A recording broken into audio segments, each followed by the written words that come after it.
Sold out na ang Eyes on You tour sa bansa ni Queen of Tears star Kim Soo-hyun, habang ang SB19 nominated sa Nickelodeon Kids' Choice Awards. Narito ang report ni MJ Marfori.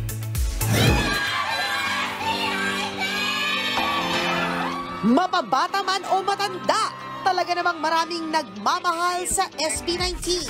At ngayon, may bago pang ikaka-proud sa P-Pop Kings. Nominated sila sa 2024 Nickelodeon Kids' Choice Awards. Para yan sa Favorite Asian Act category.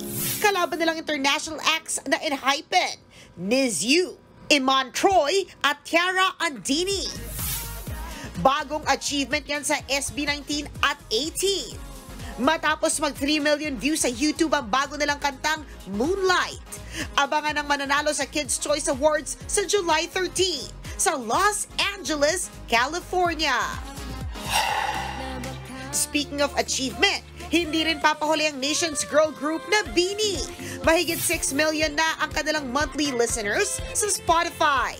Kasunod yan ang isa pa nilang milestone this week na umabot na sa 1 million ang kanilang Instagram followers.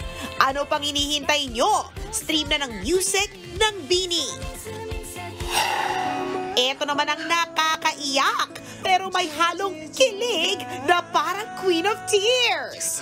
Officially sold out na ang Eyes on You tour sa bansa ni Kim Soo-hyun.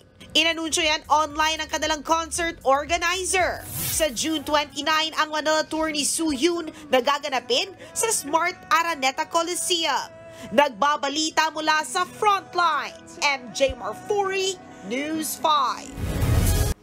Mga kapatid, Jania Lipon po, laging maging updated sa latest sa entertainment and lifestyle para maging una sa balitaan. Bisitahin at mag-subscribe na sa social media pages ng News 5.